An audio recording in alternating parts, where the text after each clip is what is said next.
You are a sinner, and so am I. And in this video, I'm going to explain to you why that isn't bad news, but actually it's some of the best news of all. But firstly, let me try and convince you it's true. What's your response to that phrase, you are a sinner? I guess that the first reaction of you would be to sort of stand up to bristle and say, no, I'm not. No, I'm not. I'm not like Adolf Hitler, I'm not like Jimmy Savile, I'm not one of those people who's rude to others, I'm not one of those people who's done criminal acts, terrible things. I am not a sinner. What does the Bible mean when it says, you are a sinner and I am a sinner? Well, Jesus makes it very clear. He summarises the law of God. The Bible says that sin is lawlessness. It's breaking God's law. You can kind of think of the law a bit like exam specifications. You know, what have you got to do to reach the grade? What have you got to do to reach the grade for God? Well, Jesus makes it very clear. He says that the law can be summarised in two phrases. Number one, love the Lord your God with all your heart and with all your soul and with all your mind and with all your strength. And number two, the second is this, love your neighbour as yourself. Now, honestly, take a look at yourself and say, is that true of me? Have you loved God? It may be you're watching this and you say, I don't even know if there is a God. Well, you haven't loved God if he exists then, have you? It might be you say, well, I go to church, I've been believing in God all my life. Okay, but have you loved God with all your heart, with all your soul, with all your mind, with all your strength? It gets clearer in another part of the Bible called the Ten Commandments. It says that we should love God. It says that we shouldn't make idols. So that's other ways of thinking about God, letting our own imagination define what God is. That we shouldn't use the Lord's name in vain. That's not just saying OMG. It's thinking things that aren't true about God. It's lying about God, believing lies about God, saying lies about God. And then there's also taking time out each week to worship God. Can you honestly say that's true of you? Have you loved the Lord your God with all your heart? I haven't, and I'm a pastor of a church. You'd think that I would be, of all people, be able to say that, but I can't. I can't say that every waking moment I've been loving God. Far more often I've been loving myself. And then that second one, love your neighbour as yourself. Do you love your neighbours? Yes. We try to do the right thing by them, don't we? But love your neighbour as yourself. As much as you love yourself, you need to love all the people around you to take care of their interests. Can you really honestly say that's true? I can't.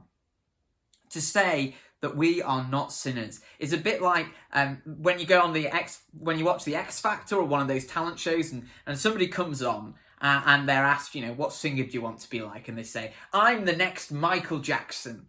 I'm the next Taylor Swift. And then they start singing and they sound more like the next cat crying down an alley. They cannot sing, but they've deluded themselves to believe, I really can sing. I really am good at this. I'm going to be a star.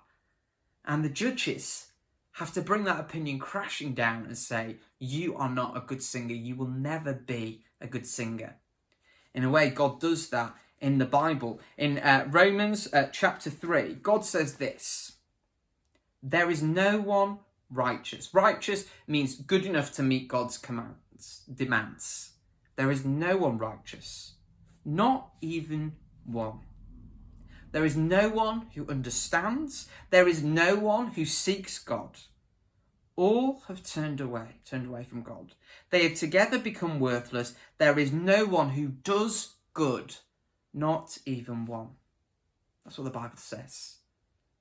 If there is a God, when you die and you go to heaven and you go up to God and say, look at all the amazing things I did. I went to church. I gave to charity. I tried to raise my kids in the best way I knew how. God would say, that's not good enough.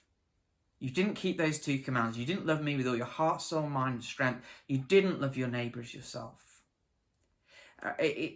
We often like to put the grading curve in our favour, don't we? We often like to think, I am good enough. We think if there was a test to get into heaven, we may not be the A-star pupil, but we'd at least be able to scrape a C. But God said, no one passes that test. And I think deep down we all know that to be true, don't we? when we honestly sit back and think about ourselves, there are things we're ashamed of. There's things we wish no one else would know.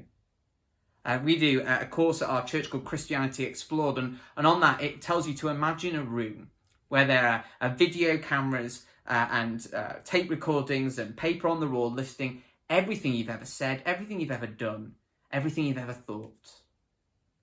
Would you want anyone to walk into that room?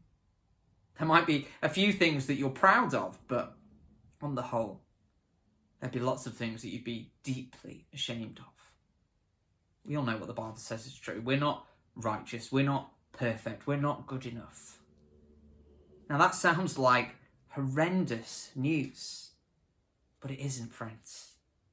Actually, it's the very start of the journey.